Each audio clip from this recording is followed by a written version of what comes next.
Virtual school is a new way of learning for most all of us, and we are learning how to make the most of it. We've been learning virtually for about a month now, and I've noticed that we need a few reminders.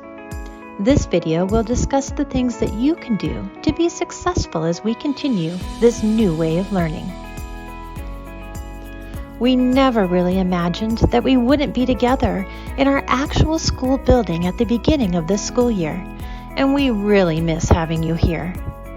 But we all have to be committed to doing the best that we can until we can be together again on our campus. Remember when we were able to sit in the same classroom with one another and learn from our teacher and our classmates in person? Now, we're learning at home. Our new school might be in a home office. Our new school might be in a bedroom. Our new school might be in our living room. It might be in a quiet spot or in a busy area. No matter where you are learning, you need to keep in mind that even virtual learning is school. And we need to treat our learning just like we would if we were in the classroom. We need to ask ourselves, would this be okay in class? Our school day begins at 8:30. Our expectation at school is that you've dressed, eaten your breakfast, brushed your teeth and possibly your hair before entering your classroom. This is the same expectation for virtual school.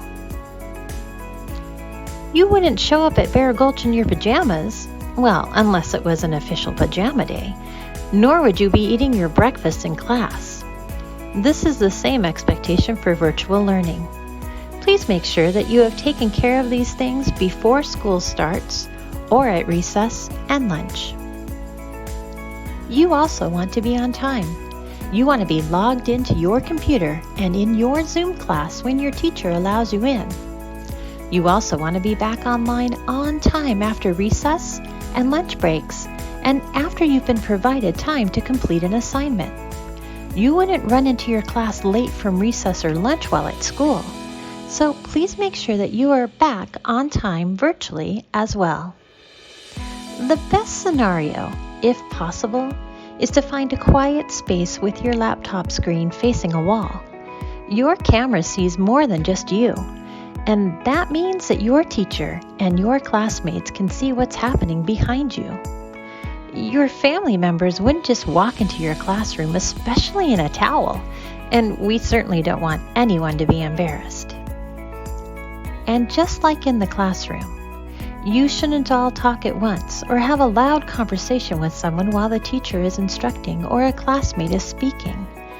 Please be respectful and stay muted until your teacher asks you to talk. Think about this.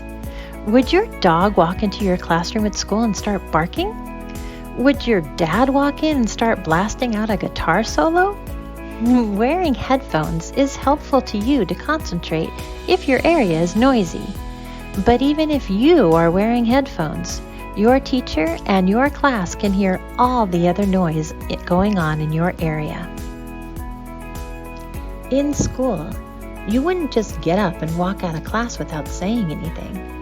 When you turn off your screen and your teacher can no longer see or hear you, you are essentially doing the same thing.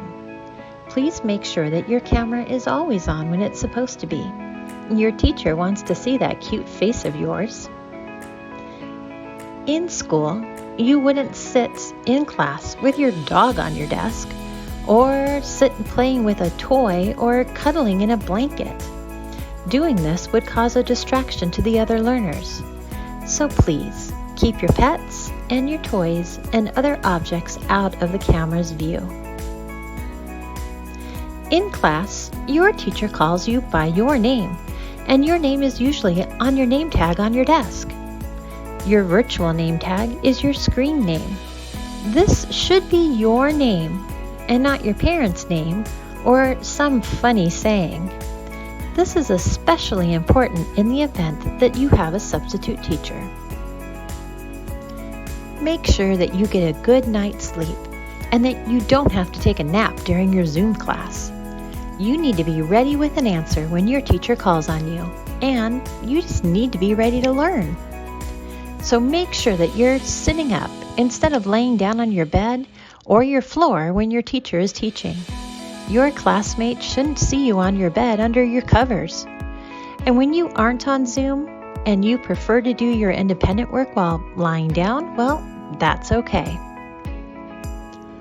Another way to be successful at virtual school is to submit your assignments on time. This might happen electronically through email or Seesaw. Or you might be asked to hand in your work on an upcoming distribution day. It is really important that you hand in your work that your teacher requests and that you pick up your new materials that you will need for the following 2 weeks. And speaking of schoolwork, please make sure that you are doing your own work. Your teacher really needs to know exactly what you know, so it's very important that you complete your work on your own. Now, your parents can certainly help, but your answers need to be your own. And finally, to be successful at virtual school, please practice patience and perseverance. You and your teacher may and probably will experience internet issues. You probably will accidentally get kicked off Zoom. You probably will freeze every once in a while or experience some major lagging. Just remember to keep trying and remember that it's okay. We are all in this together. We wish we could be together at school right now, but since we can't, we are going to make the very best of it. Do your best and treat your school time like you're still here in class with us at Bear Gulch, because that's exactly where you are in our hearts. Keep learning, keep persevering, and keep being that awesome Grizzly we know you are.